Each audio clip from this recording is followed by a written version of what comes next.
அனைவருக்கும் வணக்கம். மதுரையில பாத்தீங்கன்னா காவல்துறை அனுமதி வாங்கிட்டாங்க. இதை அனௌன்ஸ் பண்ற போது எப்படா அனுமதி வாங்குவாங்க, இந்த தேதி எப்போ வரும்னு காத்துக்கிட்டே இருந்தோம். உண்மையாவே கிடைச்சது மிக சந்தோஷம். இதுல என்னன்னா, டிஎன்பிசி எந்த விளக்கமும் கொடுக்கல. அதான் இங்க பிரச்சனையே. நாங்க பாத்தீங்கன்னா யூடியூப்ல எல்லா நேரமும் குரல் கொடுத்துட்டே இருப்போம். ஏதாவது ஒரு முக்கியமான விஷயம் இருந்தா குரல் கொடுத்துருவோம். ஆனால் அது சின்ன சின்ன பிரச்சனைகளா இருக்கும், ஒரு சில விஷயங்களா இருக்கும். ஆனா இது பெரிய பிரச்சனை. இது களத்துல இறங்கி நின்று நம்ம கத்துனா மட்டும்தான் அவங்களுக்கு காதுல கேட்கும். எக்ஸாம் முடிஞ்சு இத்தனை நாள் ஆச்சு. இது வரைக்கும் ஒரு விளக்கமே கொடுக்கல. இத்தனாயிரம் பேர் நடந்துச்சு, இத்தனை பேர் நடந்துச்சு, அதெல்லாம் ஓகே. இத்தனை லட்சம் கலந்துக்கிட்டாங்க. கலந்துகிட்டவங்களுக்கான கண்ணீருக்கான பதில் தாங்க. எப்படியா என்னையா அப்படி கண்ணீர்? பொதுமக்கள் யாராவது பாக்குறேன், என்னையா பெரிய கண்ணீர் அப்படின்னு அந்த கொஸ்டின் பேப்பர் ஒரு முறை எல்லாரும் பார்த்தாங்கன்னா, நிறைய பேர்ல போட்டிருக்காங்க. யூடியூப்ல எடுத்து டிஎன்பிசிக்கு அப்பாற்பட்ட கூட எடுத்து போட்டிருக்காங்க. இது என்ன இப்படின்னு சொல்லி 10ஆம் வகுப்பு தரம் இல்லாம வச்சுட்டாங்க. இது கனவு, எல்லாருடைய கனவு. அடுத்த எக்ஸாம் இருக்குமா இல்லையா ஏதாவது தெரியுமா? இப்ப அவங்களுக்கு என்ன நம்ம ஆறுதலா என்ன பதில் சொல்லுவோம்? அடுத்து அவங்க என்ன சொல்லுவோம்? வடநாட்டுக்கு போறியா, போய் வேலைக்கு போ அப்படின்னு சொல்ல முடியுமா? இல்ல தமிழ்நாட்டுல எதுவும் வேலை வாய்ப்பு நிறைய இருக்கா? இல்ல ஒரு வேலை கொடுங்க, ஏதாவது அரசு ரெடியா இருக்கீங்களா? அவங்க ஏதாவது டெம்பரரி போஸ்ட் கொடுத்து ஆறுதல் பண்றதுக்கு என்ன வழி இருக்கு? படிச்சு அவங்க தேர்வு எழுதுறாங்க. 170 கொஸ்டின் எடுத்து 165 கொஸ்டின் எடுத்து வேற கிடைக்கலாம் கூட ஆறுதல் அடைஞ்சிருப்பாங்க. பிரச்சனை அதுதான். படிச்சது கொஸ்டின்ல வரல, அவங்களுக்கு வேலை கிடைக்கலங்கிறதுலாம் அப்பாற்பட்டு 8 வருஷமா படிக்கிறாங்க ஸ்டூடெண்ட். சரி நம்ம போனோம், ஓகே, நம்ம மைல்டா மிஸ்டேக் பண்ணிட்டோம், 2 கொஸ்டின்ல விட்டுட்டோம், ஓகே அப்படின்னு ஆறுதலோட ஏதோ வந்ததெல்லாம் ஒரு காலம் இருந்துச்சு. இப்ப எப்படின்னா 170 எடுக்க வேண்டிய ஆளு 130, 135, 140 இருக்காங்க. இதுல ஒண்ணு ரீ எக்ஸாம் வச்சு கரெக்டா ப்ராப்பரா சிலபஸ் படி நடத்துங்க. நாங்க எக்ஸாம் ஃபீஸ் கட்டுறோம், நாங்க கட்டுறோம் 200 300 நாங்க கட்டுறோம், எக்ஸாம் ஃபீஸ் நாங்க கட்டுறோம். இல்ல நான் இந்த தேர்வு எழுதிருக்குமே சார், நாங்க நல்லா பண்ணிருக்கோமே அப்படின்னா அந்த வேக்கண்ட் இன்க்ரீஸ் பண்ணுங்க. 140 எடுத்தவங்க கூட வேலைக்கு போற மாதிரி அவ்வளவு வேக்கண்ட் இன்க்ரீஸ் பண்ணுங்க. இந்த ஒரு முறை காப்பாத்துங்க, எப்படியாவது எல்லாரையும் காப்பாத்திருங்க. ஏன்னா இந்த கண்ணீருக்கு பதில் சொல்லி ரெண்டே வழிதான், வேற வழியே இல்ல.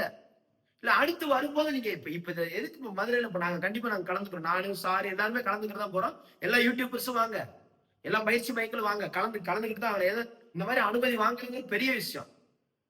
இதுக்கான ப்ரொசீஜரே பெரிய விஷயம். இது அனுமதி வாங்கியிருக்காங்க. அப்ப நம்ம கண்டிப்பா அந்த களத்துல இறங்கிதான் ஆகணும். கண்டிப்பா சண்டே அன்னைக்கு 20ஆம் தேதி நம்ம ஸ்டூடெண்ட்ஸ் எல்லாரும் வாங்க, கலந்துக்குருவோம். நம்ம அந்த 2 மணி நேரம் நம்ம கொடுக்கக்கூடிய குரல் தான் அங்க கண்டிப்பா அங்க கோட்டையில கேட்கணும். அவங்க என்னடா பிரச்சனை, உங்களுக்கு என்னதான் பிரச்சனை, எல்லா கட்சி தலைவர்களும் கண்டிப்பா வாய்ஸ் கொடுப்பாங்க. இது எதுக்கானா அது ஏதாவது ஒரு சீர்திருத்தம் ஏதாவது நடக்கும். இப்படியே அசால்ட்டா விட்டோம்னா எதுவுமே இல்லாம போயிடும். அப்புறம் மனசு உடஞ்சு இப்ப நீங்க குரூப் 2க்கு இங்க எந்த அளவுக்கு தூக்கமே இல்லை, ஒரு மட்டும் தூக்கம் இல்ல, ஷெட்யூல் போட்டு தான் ஒர்க் அவுட் பண்ணிட்டு தான் இருப்பான். எந்த அடிப்படையில குரூப் 2க்கு நீங்க எவ்வளவு ஸ்ட்ராங்கா இருக்கீங்க பாத்துக்கலாம். 600 வேக்கண்ட வச்சு என்ன பண்ண முடியும்? ஒரு கோஆபரேட்டிவ் வேக்கண்ட் ஒண்ணு இல்ல, ஒரு கோர்ட்ல போடுற சின்ன சின்ன போஸ்ட் கூட குறைஞ்சது 500 600 இருக்கும். இது கிட்டத்தட்ட டிஎம்பி 5000 வேக்கண்ட் குரூப் 2 நடத்தணும். 2022 பார்த்தீங்கன்னா ஒரு 5000 வேக்கண்ட் நடத்தி அப்புறம் 2000 வேக்கண்ட் 2000 3000 வரும்போது கூட ஆறுதல் அடைச்சிருக்கோம்.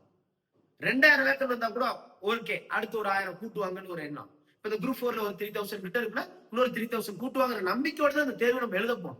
3000 வரும்போதே 20 லட்சம் பேர் எழுதுறவங்க ஏன் 13 லட்சம் பேர் அப்ளை பண்ணாங்கன்னா வேகன்சி கம்மிங்கிறதுனால. சரி வேகன்சி கம்மியா இருந்துச்சு, ஆட் பண்ணுவாங்க நம்பிக்கையோட நாங்களும் உங்களை ப்ரிப்பேர் பண்ண, நீங்களும் பண்ணீங்க, எல்லாமே படிச்சுட்டு போனோம்.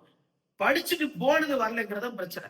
கொஸ்டின் பேப்பரோட ட்ரெண்ட் மாறினதான் பிரச்சனை. மாடல் கொஸ்டின் ஒருவேளை அப்பயே அவங்க வெளிப்படையா கொடுத்துருந்தாங்கன்னா நம்ம அதுக்கு தகுந்த கண்டிப்பான முறையில் நம்ம அலர்ட் ஆயிருப்போம். நம்மளால படிக்க முடியாது ஒண்ணு இல்ல. ஏன் இப்ப ரெடி ஆகலையா, என்ன வேணாலும் பாத்துக்கலாம், ரெடி ஆகலையா? ஆனா ரெடி ஆனாலும் வேக்கண்ட் இல்லைன்னு வச்சுக்கோங்க. நேற்று கூட வீடியோ பிஜிடிஆர் பெஸ்டா டிஎன்பிசி பெஸ்டா, டிஆர்பியில கூட வேக்கண்ட் அதிகம், அங்க கூட எழுதிடலாம் போல இருக்கு. புரியுது உங்களுக்கு? இது கண்டிப்பா நம்ம மாணவர்கள் எல்லாம் கலந்துக்காங்க. நானும் சார் எல்லாருமே நாங்க கலந்துக்கிறோம். இது என்னன்னா நீங்க பாத்தீங்கன்னா இதுக்கு தீர்வு பாத்தீங்கன்னா ஒரு 10 கோரிக்கைகள் இருக்கு. அந்த 10 கோரிக்கைகள் ஏதாவது 4ஆவது நிறைவேறாதா? இல்ல வாய் திறந்தா முறையான பதிலாவது சொல்லுங்க. ஜாலியா சிரிச்சுட்டு ஏசி ரூம்ல உட்காந்து பதில் சொல்லாதீங்க. நாங்க ரோட்ல வெயில நின்னாது கத்துறோம் ஞாயிற்றுக்கிழமை. அப்படியாவது எங்க குரல் கேட்குமா அப்படிங்கிற அடிப்படையில் தான் இந்த போராட்டத்துல கலந்துக்கிறோம். சோ கண்டிப்பான முறையில நம்ம மாணவர்கள் கண்டிப்பா கலந்துக்காங்க. நம்ம சுத்து வட்டாரம், நம்ம மதுரைன்னா நியர்பை தான் இருக்கும், நம்ம சுத்து இருக்கிற கலந்துக்காங்க. நம்மளோட முயற்சியை நம்ம எடுப்போம். யூடியூபர்ஸ் எல்லாரும் கலந்துக்காங்க. இதுல சின்ன யூடியூப் பெரிய யூடியூப் அப்படிலாம் கிடையாது. டேலண்ட் தான் இங்க விஷயம். எல்லா யூடியூபரும் கலந்துக்காங்க. கலந்துக்கிட்டு நம்மளால முடிஞ்ச வாய்ஸ் ஓவர ஸ்டூடெண்ட்டுக்கு இப்ப நிற்போம். 100 நாள் கூட நிற்போம், ஒன்னும் தவறு கிடையாது. ஒரு பக்கம் படிச்சுட்டு தான் இருக்கும், அதுல எந்த மாற்ற கருத்து இல்லை. இப்ப வீடியோ போட்டு நான் சாப்பிடாம இருக்கிற போறேன்னா நான் உட்காந்து சாப்பிட தானே போறேன். அந்த மாதிரிதான் படிக்காம இருக்க போறோம், படிச்சுட்டு தான் இருப்பான். நம்மளோட எந்த பாதிப்பும் இல்லாம இதுக்கான குரலை கொடுத்து அதுக்கான பதில் வேணும். அரசு ஊழியர்கள் இருக்காங்கன்னா அவங்களுக்கு சம்பளம் பத்தலன்னா எல்லாரும் ஒண்ணு சேர்ந்து குரல் கொடுத்து அவங்க சம்பளத்துக்கான விஷயத்த கொடுத்து ஆவாங்க. அவங்க ஏதாவது பதில் சொல்லுவாங்க. நமக்குன்னு எடுத்துட்டு நமக்கு ஒரு கட்சியும் இல்ல, நமக்கு எதுவும் இல்ல. இப்போ ஒரு பென்ஷன் வாங்குறதுக்கு ஒரு அமைப்பாது இருக்கு. அப்ப இப்படி ஒன்று திரண்டு இப்படி ஒரு விஷயம் பண்றாங்கன்னா இதுக்கான நியாயமான ஒரு விஷயம்னா கண்டிப்பா நம்ம கலந்துட்டு தான் ஆகணும்.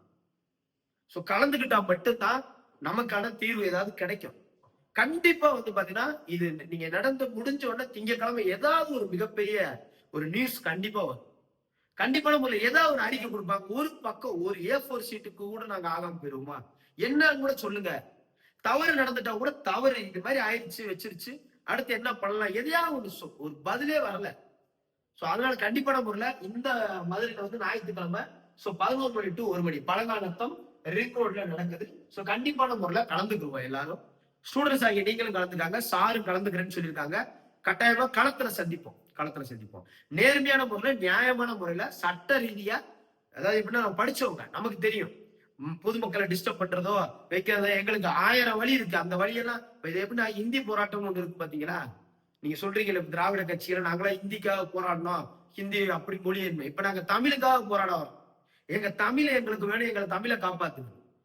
நல்லது. சிலபஸ்ல என்னைக்கு வெறும் இலக்கணத்தை மட்டும் வச்சுட்டு நீ புலவர்கள்லாம் வேணான்னு சொன்னாங்களோ அங்கேயே தமிழ் புலவர்கள் இறந்து போயிட்டாங்க. இலக்கணம் வாழுதுன்னு நினைக்கிறீங்க, தமிழ் புலவர்கள்லாம் எங்க போனாங்க? எத்தனை புலவர்கள் நம்ம படிச்சோம். அவங்க எல்லாம் கொஸ்டின் கேட்கும்போது எப்படி அடிச்சோம். அவங்க கொஸ்டின் நீங்க சிலபஸ்ல அந்த புலவர்களை ஃபுல்லா ஏத்துனாலே வெளியே போகவே முடியாது. +2 வரைக்கும் எடுப்பாங்க. மிஞ்சி போனா தேவிரால போய் ஒரு 2-3 கொஸ்டின் எடுப்பாங்க. ஒரு 2-3 கொஸ்டின் நம்ம பெருசா நினைச்சது இல்ல. ஆனா +2 வரைக்கும் நல்லா தான் படிச்சிருப்போம். பழைய புக்கும் சரி புது புக்கு இப்பதான் படிச்சுட்டோமே. நம்ம புலவர்கள் தொட்டாலே, உரைநடைன்னு தொட்டாலே, இலக்கியம் தொட்டாலே நம்ம அடிச்சு நொறுக்கிடுவோம். பாடல் வரி கேட்டா கூட நொறுக்குவோம். கம்பராமாயணத்துல பாடல் வரி கூட கேட்கட்டும், மிஞ்சி பண்ண 2 இடத்துல தான் இருக்கு. என்ன கேட்டாலும் அடிப்போம். ஆனா இங்க வந்தோன்னே இப்படி வெளியே போ. அதாங்க பிரச்சனை என்ன தெரியுமா? பொது அறிவு அப்படின்னு ஒரு சிலபஸ கொடுத்துட்டு கீழே எதுவுமே கொடுக்காம நீ என்ன வேணா படிச்சுட்டு வேணா நம்ம ரோட்ல என்ன பண்ணுவோம்? நியூஸ் பேப்பர்ல படிப்போம், எங்கெங்கயோ படிச்சுட்டு இருப்போம், ஏதோ படிச்சுட்டு இருப்போம், என்னன்னே தெரியாம போயிடும். ஆனா அதுல முகவரை அப்படிங்கிற வார்த்தையை கொடுத்தா மட்டும்தான் நம்ம ஸ்கூல் புக்ல போய் முகவரைன்னு படிப்போம். புரியுது? முகவரை அப்படிங்கிற விஷயத்த கொடுக்காம அது மாதிரி இப்ப தமிழ்ல எப்படின்னா இலக்கணத்துல மறுச்சொற்கள் சந்திப்பினை இப்படி ஏதோ ஒரு வார்த்தையை கொடுத்துட்டு நான் எங்க வேணாலும் போவோம் அப்படிங்கிற போது கான்செப்ட் தெரிஞ்சாலும் அவங்க எங்க வேணாலும் போனாலும் அதை டைரக்டா கேட்டாலும் பரவாயில்ல. அதுக்கு இன்னொரு வார்த்தை இருக்குங்கிற போதுதான் இங்க பிரச்சனை. Step to step answer. அந்த கொஸ்டின் நீங்க தமிழை எடுத்தோன்னா அட்டன் பண்றது. இப்ப அடுத்த ஜிகேவை எடுத்தோன்னா அட்டன் பண்ணிடலாமான்னு இருக்கு. தமிழ் எடுத்து அட்டன் பண்ணணும். அப்படி தமிழ் பார்த்தா தமிழ் எப்படி இருக்கு? வெறுப்பு மாதிரி ஆயிடுச்சு. ஐயோ ஏன்டா அப்படிங்கிற மாதிரி ஆயிடுச்சு. இது எனக்கு மட்டும் இல்ல, லட்சம் பேர் லட்சம் கருத்துக்கள் தான். இப்ப ஏன் தமிழை விட்டுட்டு ஜிஎஸ் போயிடலாமா? ஜிஎஸ் போது அட்டன் பண்ணி மேத்ஸ் நல்லா அட்டன் பண்ணிட்டு தமிழை இப்படி ஓரமா வச்சுக்கலாமா? இப்படி ஒரு வார்த்தை நம்ம வாயில வரலாமா? இந்த புரியுதா உங்களுக்கு? இந்த டிஎன்பிசி மூலமா வேலைக்கு போறவங்க 3000 பேர் போவாங்க. மித்த இத்தனை லட்சம் பேர் தமிழ் படிப்பாங்க. அப்ப தமிழ் பற்று தானே வளரும். டிஎன்பிசி ஒன் ஆஃப் த இதுதானே வேலை. இதன் மூலமா இந்த 10 லட்சம் பேர் எழுதுறாங்கன்னா 10 லட்சம் பேர் தமிழ் படிக்க வச்சிட்டீங்கன்னு அர்த்தம். இது எவ்வளவு பெரிய விஷயம். தமிழ் வளரணும்னா இதுதான் கான்செப்ட். வேலைக்கு போறவங்க 3000 பேர் தான், 5000 பேர் தான். பட் மிச்சவங்களும் தமிழை பத்தி தெரிஞ்சுக்கிறாங்க. படிக்காத கூட எக்ஸாம் வந்து தமிழ் தானா? பிஏ தமிழ்ல பாத்தீங்கன்னா காலேஜ் நிறைய ஸ்ட்ரென்த் அட்மிஷன் போட்டுருக்காங்க. என்ன காரணம்? டிஎன்பிசி நம்பி தான். இடஒதுக்கீடு இருக்கு, தமிழ்ல கொஸ்டின் கேட்பாங்க வருவான்னு. ஆனா பிஏ தமிழ் படிச்சவங்க கூட இதை அடிக்க முடியாது. அந்த மாதிரி நிலைமை இருக்கிறதுனாலதான் இங்க பிரச்சனையே. சோ தயவுசெய்து கலந்துக்காங்க. நமக்கான இது களமா எடுத்துக்கிட்டு நல்ல முறையில நம்ம நேர்மையான முறையில உண்மையான முறையில நமக்கு தேவையான கோரிக்கைகளை வைக்கதான் அங்க போறோம். யாரையும் டிஸ்டர்ப் பண்ணவோ எதுவும் பண்ண போறது இல்ல. எல்லா ஸ்டூடெண்ட்ஸும் நீங்க வந்து கலந்துக்காங்க. உங்களுக்கான உரிமையை பேசுங்க. கண்டிப்பா பிரஸ் எல்லாம் வருவாங்க. நமக்கான உரிமையை கேட்போம். கண்டிப்பா ஏதாவது பதில் கிடைக்கும். தமிழ்ச்சங்கம் வந்த மதுரையில தான் நம்ம நடத்துறோம். அந்த தமிழை காப்பாத்துறது தான். திருவள்ளூரும் கம்பர் உயிரோடு இருந்தா அவங்களும் இந்த மீட்டிங்ல கலந்துக்குவாங்க. நான் கஷ்டப்பட்டு எழுதுனதே நீங்க கேட்க மாட்டீங்களா? அப்ப எங்களை விட்டுட்டீங்களேன்னு சொல்லி அவங்களே வருத்தப்பட்டு வருவாங்க. புரியுது உங்களுக்கு? So thank you to all. Thank you.